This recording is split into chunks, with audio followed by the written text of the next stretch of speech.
Good morning. I'm Natalie with KQNK. Today is Friday, March 22nd. Currently, with fair skies, it is 33 degrees. The humidity is 72%. The wind speeds from the north at 17 miles per hour. The barometric pressure is 30.10. The dew point is 25 degrees, and the current wind chill is 22 degrees. It's 8:04 and time for Kansas News. Kansas Information Network News, I'm Jen Austin. The city of Independence has named a new police chief. According to a Facebook post, City Manager Kelly Pasur announced the appointment of David Hutchings, retired Associate Director of the Kansas Bureau of Investigation, as interim police chief for Independence PD. The assignment comes after the resignation of Chief Jerry Harrison, who will be officially leaving the role for Chief of Police position in Lebanon, Missouri on April 5th.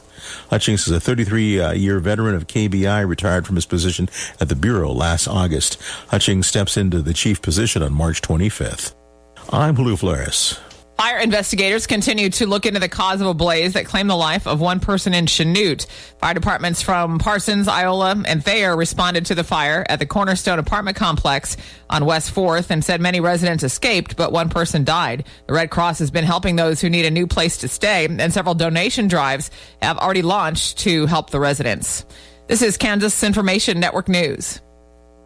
Prairie Land Partners has a great lineup of compact utility tractors to help you tackle any job on your to-do list. Get in the seat and save up to an additional $1,500 off a 2023 John Deere compact utility tractor model with 0% interest, huge cash discounts, and a free implement of your choice. Now is a great time to buy. Offer ends April 30, 2024. Some restrictions apply. See Prairie Land Partners for details. Delivering the right solution.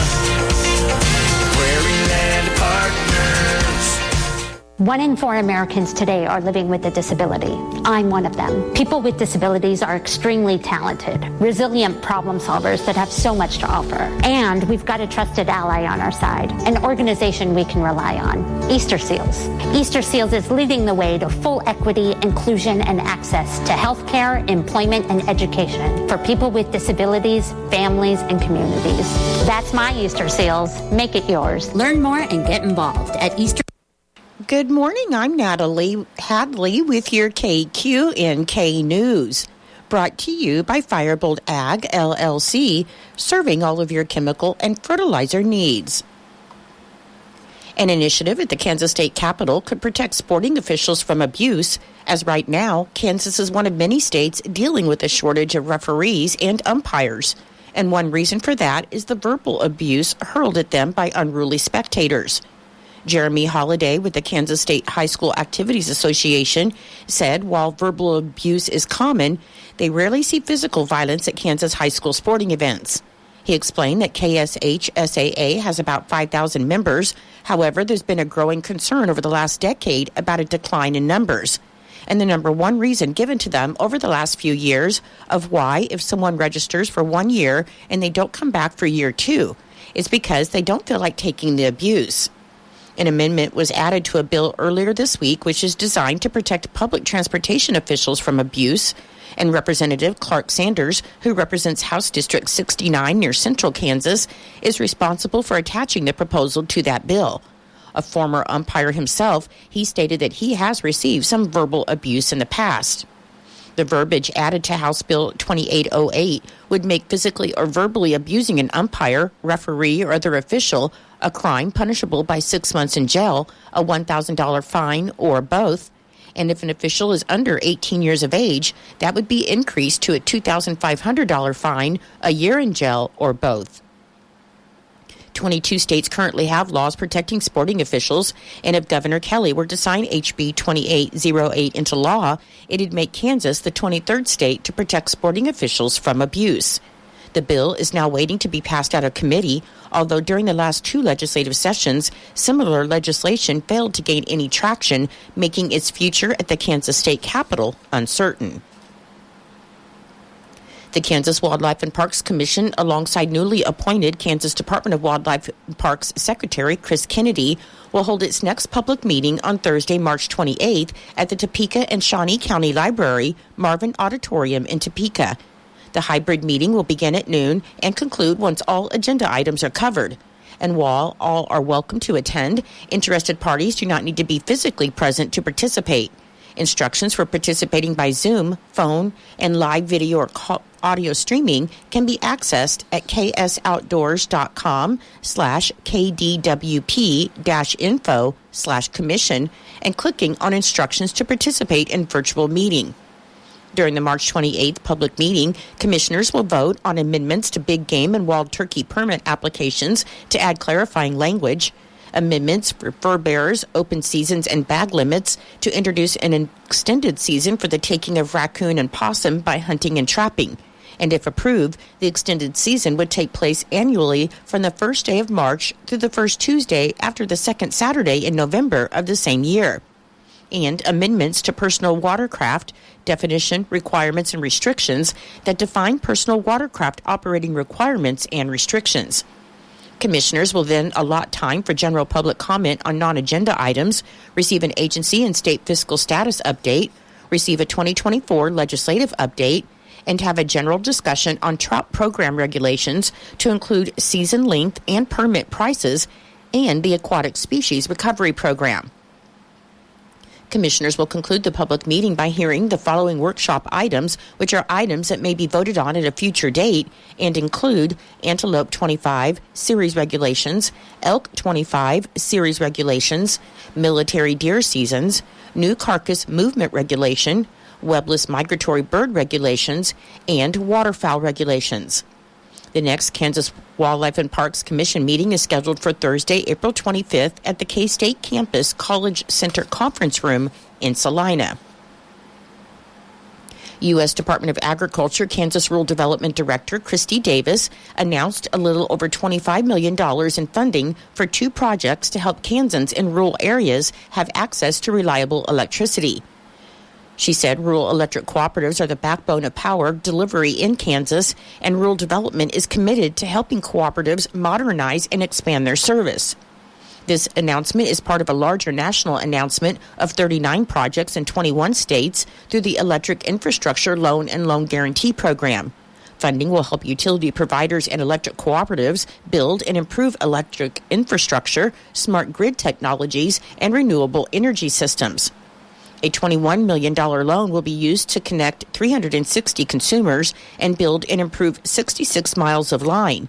And this loan includes $349,062 in smart grid technologies for Western Cooperative Electric, which provides electric service to approximately 12,100 consumers over 4,020 miles of line in 13 counties.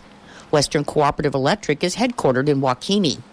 And a $4,736,000 loan will be used to connect 148 consumers and build and improve 51 miles of line for Nemaha Marshall Electric, which is headquartered in the city of Axtell, serving 3,546 consumers through 1,464 miles of line. To learn more, you can visit usda.gov. In Nebraska news, a former Central Nebraska news anchor has been found guilty of charges of terrorizing a woman through texts and emails. 27-year-old Joseph Scanlon pled guilty to 1 count of attempt of a Class 4 felony and 2 counts of intimidation by phone call or electric device. All those counts are misdemeanors, and in exchange for his plea, the later count was reduced from felony terroristic threats. According to the arrest affidavit, a Buffalo County woman reported receiving an email from Scanlon in which he encouraged her to kill herself and threatened her. The affidavit said on December 5, 2023, a Buffalo County Sheriff's deputy responded to the woman's home where she told him she had been receiving the intimidating and threatening messages from Scanlon for the past month. Scanlon is currently being held in the Buffalo County Jail on a $5,000 bond, and 10% would need to be posted for him to be released from jail. He's set to appear in Buffalo County Court for sentencing at 1:30 p.m. on May 30th. A local sheriff facing charges related to an insurance fraud took a plea deal and has been ordered to pay a fine. According to Valley County District Court records, Valley County Sheriff Casey Herbert, 46 years old, pled no contest Wednesday to 1 count of misdemeanor attempted insurance fraud, and in exchange for his plea, the charge was reduced from felony insurance fraud. As part of the plea deal, court records show Hurlburt agreed to surrender his law enforcement license, and a judge accepted Hurlburt's plea and ordered him to pay a $1,000 fine. The Nebraska Attorney General's office said Hurlburt bought full insurance on a vehicle after it was in a crash and then lied about the date. The Valley County Board of Supervisors is holding a meeting on Tuesday to discuss naming a new sheriff. A wanted man was caught Wednesday morning after a chase in Lincoln, according to the Lancaster County Sheriff's Office. At around 7:30 a.m., the fugitive task force spotted 37-year-old Leandris Wallace, who was wanted on a felony arrest warrant near 23rd and A Streets. Chief Deputy Ben Houchin said authorities approached Wallace, and he then ran away, although the task force members eventually caught up and took him into custody. During a search, authorities found Wallace had 3.3 grams of methamphetamine, 3.3 grams of marijuana, 8 amphetamine pills, and 14 other stimulant pills. He also had a stolen handgun in his backpack. Wallace was arrested on suspicion of several charges, including possession of a stolen firearm and obstructing a peace officer. I'll be back with more in just a moment.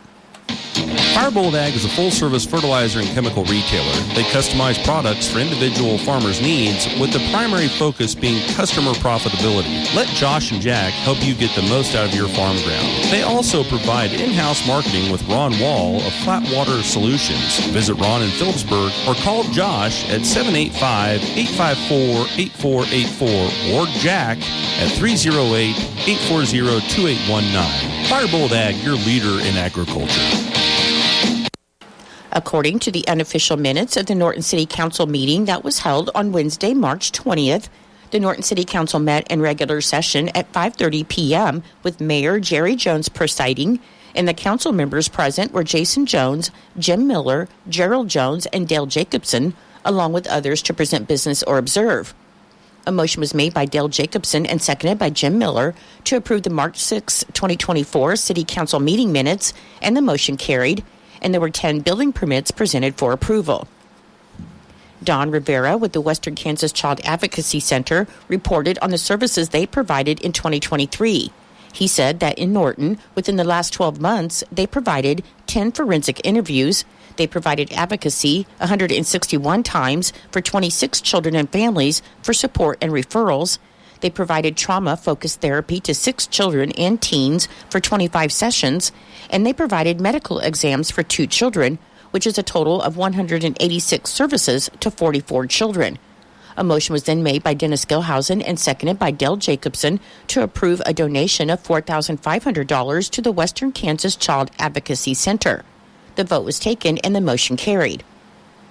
Rebecca Wetter, chair of the Norton County Republican Central Committee, informed the council that a meeting has been set to discuss and plan a quarterly meeting for representatives from the various entities and boards in Norton County to meet and report on their current activities and happenings.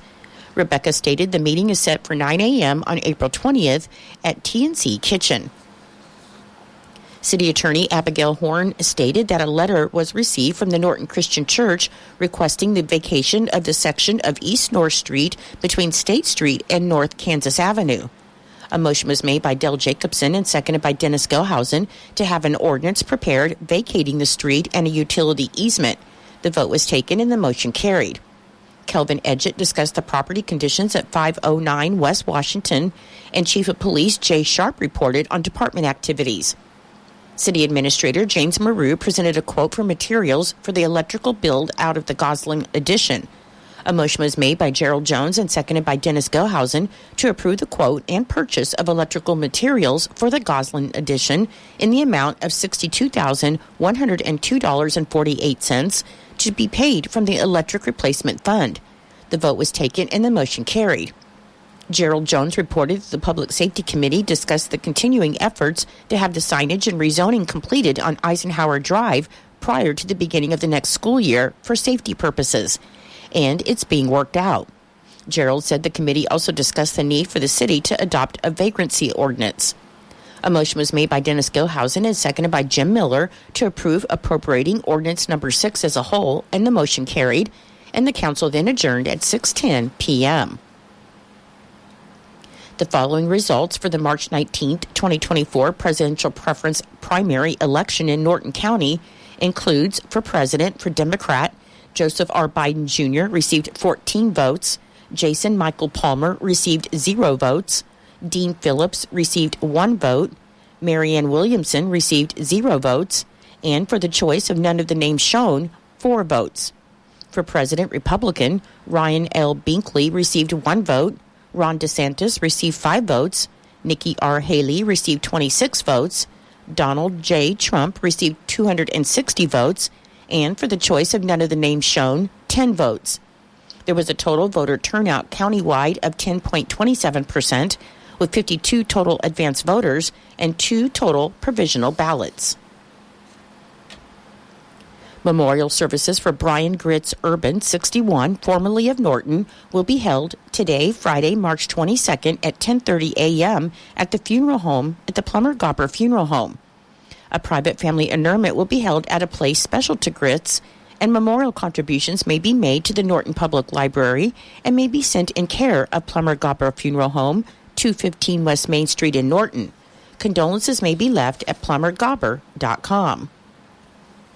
Your menu today for Eisenhower Elementary School. For lunch, you'll be having fish shapes, potato salad, rosy applesauce, whole wheat roll, and milk. And for Norton Community High School and Junior High, your lunch today will be cheese pizza, fruit, and milk. I'm Natalie Hadley. Your KQNK News was brought to you by Firebolt Ag, LLC, farmers helping farmers to succeed. You can contact Firebolt Ag today to get the most out of your farmland. Your KQNK weather forecast is being brought to you by Hinkle Termite and Pest Control, your Norton experts for all of your pest control needs. Your forecast for today, it should be sunny with a high near 51 and breezy with a north wind of 15 to 20 miles per hour and gusts as high as 40 miles per hour. For tonight, it should be mostly clear with a low around 28 and a northeast wind at 10 to 15 miles per hour, becoming east after midnight. On Saturday, it should be partly sunny with a high near 54 and breezy, with wind gusts as high as 30 miles per hour. On Saturday night, showers and thunderstorms are likely after 8 p.m. Otherwise, it'll be mostly cloudy with a low around 43 and breezy, with wind gusts as high as 40 miles per hour Saturday night. On Sunday, showers and thunderstorms are likely, mainly after 2 p.m. Otherwise, it's going to be partly sunny with a high near 68 and windy, with wind gusts as high as 40 miles per hour. And on Sunday night, rain showers before 11 p.m., then rain, possibly mixed with snow showers, and some thunder also possible. We'll have some patchy blowing snow after 3 a.m. and patchy blowing dust before 8 p.m. and 11 p.m. The low on Sunday night should be 19 and windy. I'll be back with the rest of your forecast in just a moment. When you've got bugs, we know what a nuisance that can be. Lock 'em out. From Hinkle Termite and Pest Control, Lock 'em Out is our very effective residential insect prevention program. We'll come to your place and treat your foundation plus all insect entryways. And while we're there, receive a free termite inspection. Call Mr. Rich Wenzel, our certified technician in Norton, at 785-202-0167. That's 202-0167. Continuing with your weather, on Monday it should be snow showers likely mainly before 8 a.m. and areas of blowing snow before 8 a.m. Otherwise, on Monday, it'll be mostly cloudy with a high near 35. On Tuesday, sunny with a high near 43. On Wednesday, mostly sunny with a high near 56. And on Thursday, there's a 20% chance of showers. Otherwise, it'll be mostly sunny with a high near 67 and breezy. Currently, with fair skies, it is 32 degrees. The humidity is 75%. The wind speed is north 17 with gusts to 23 miles per hour. The barometric pressure is 30.10. The dew point is 25 degrees, and the current wind chill is 21 degrees. Your weather was brought to you by Hinkle Termite and Pest Control right here in Norton. You can call Hinkle Termite and Pest Control at 785-202-0167 for all of your pest control needs. It is 8:23. Challenge. It's not something you shy from. It's a chance to up your game. Every day brings a new challenge. But with the enhanced Channel Seed brand on your side, you can rise to it. With our top-performing seed, innovative digital tools, and expanded agronomic support, you can turn tomorrow's challenges into your next advantage. Your enhanced Channel Seed brand. Let's rise to the challenge. Learn more at channel.com/rise. Read and follow pesticide label directions, IRM, grain marketing, and other stewardship practices. Your Kansas Sports Report is being brought to you by United Northwest Federal Credit Union, where everything they do for you. Create new memories on your adventures with Visa, CU Money, reloadable prepaid cards at United Northwest Federal Credit Union. When you're ready for your next adventure, keep it going smoothly with our convenient app to manage your money wherever you are. CU Money cards are compatible with mobile wallets, secure, and funds are quick and simple to access. Get your Visa CU Money reloadable prepaid card today at United Northwest Federal Credit Union, where everything we do for you. NCUA insured. KIN Sports, I'm Spencer Dupuis. 4-seeded Kansas outlasted 13-seeded Samford 93-89 last night in the opening round of the NCAA tournament. The Jayhawks were up by as many as 22 points in the contest, but Samford made a comeback. Ultimately, it fell short. The entire starting five was in double figures as KJ Adams led the way with 20 points. Hunter Dickinson had a double-double of 19 points and 20 rebounds. Nick Timberlake scored 19, Johnny Furphy scored 16 points, and DeJuan Harris added 13. For Samford, Akora Core led the way with 23 points, and Jaden Campbell scored 18. The Jayhawks outshot the Bulldogs 60% to 41% from the field. KU advances to the round of 32 as the Jayhawks will take on Gonzaga tomorrow at 2:15 p.m. on CBS. And Kansas State guard Cam Carter plans to enter the transfer portal per Joe Tipton of On3 Sports. The junior averaged 14.6 points, 5 rebounds, and 2.6 assists per game this season. Kansas Information Network Sports, I'm Spencer Dupuis. Don't you wish your life came with a warning app? Stop. That dog does not want to be petted. Just a little heads up before something bad happens. Move your coffee cup away from your computer. Oh, no. So you can have more control. Stop. You're texting your boss by mistake. Uh-oh. Well, life doesn't always give you time to change the outcome, but prediabetes does. With early diagnosis and a few healthy changes like managing your weight, getting active, stopping smoking, and eating healthier, you can stop prediabetes before it leads to type 2 diabetes. It's easy to learn your risk. Take the 1-minute test today at doihaveprediabetes.org. Warning, the cap is loose on that ketchup. Ugh. Don't wait. You have the power to change the outcome. Visit doihaveprediabetes.org today. That's doihaveprediabetes.org. Brought to you by the Ad Council and its Prediabetes Awareness Partner. Are you struggling with healthcare bills? Norton County Hospital is here to help with Epic River Loan Solutions. Applying takes less than 30 minutes and everyone is approved regardless of credit. Break your bill into manageable automatic monthly payments to build your credit. Plus, no penalties for upfront or prepayment. Don't let healthcare costs overwhelm you. Call Kelsey today, 785-874-2220. At the Mid-America Farm Expo, it's our job to expose farm producers to new knowledge and tools that will help them achieve success by providing exhibitor displays, programs, and seminars. This is Justine Henderson with the Central Kansas Extension District, and I want to invite you to the Mid-America Farm Expo on March 20th through 22nd at the Tony's Pizza Event Center in Saline County Livestock and Expo Center. I am honored and excited to announce one of our new speakers, Linda Salem, who will be discussing success in business and having a voice in the industry at 10:30 a.m. on Friday in the Tony's Pizza Event Center on the second floor. Join us at the Mid-America Farm Expo in Salina, Kansas. Kansas Agriculture Network Markets. Good day, I'm Slade Wiley. Right now, let's go ahead and get a check of the weather. This morning, we're seeing some patchy dense fog across south central Kansas, where a dense fog advisory is in effect. We have a disturbance that's riding around a ridge of high pressure, pushing a cold front through this morning. Winds will be gusty behind the front from the north. The high today will be in the low 50s, but far southeastern Kansas may reach 70 degrees. A few showers may accompany that front passing through. Tonight, a deep trough in the Pacific Northwest will strengthen. That will send precipitation chances our way by later tomorrow and tomorrow night. And on Sunday, winds may develop ahead of this system, gusting anywhere from 40 to 60 miles per hour with a severe weather threat on Sunday afternoon and evening in central Kansas. Today's high will likely be in the mid-50s in northwestern Kansas, 55 likely in the north-central part of the state. Cloudy this morning with today's high 58 in northeastern Kansas. Sunny, low 60s in southwestern Kansas. Sunny and mid-60s, windy in south-central Kansas today, or high near 70 with showers in southeast Kansas. I'm meteorologist Dan Holliday. Thank you for that check of the weather. Now, Thursday was another day of general pressure on livestock futures. Front month live and feeder cattle futures closed higher, while December and later hog contracts closed lower. Futures continue to search for support. As far as the grains are concerned, corn futures are lower this morning after Thursday's higher session. That was still a little disappointing in that futures jabbed above major moving averages, but were not able to maintain a close above those levels. Soybeans are lower this morning as well after Thursday's session gave the U.S. the highest daily close since February 1st. For wheat futures are lower this morning as the supportive items from earlier in the week found plenty of sellers on the rally.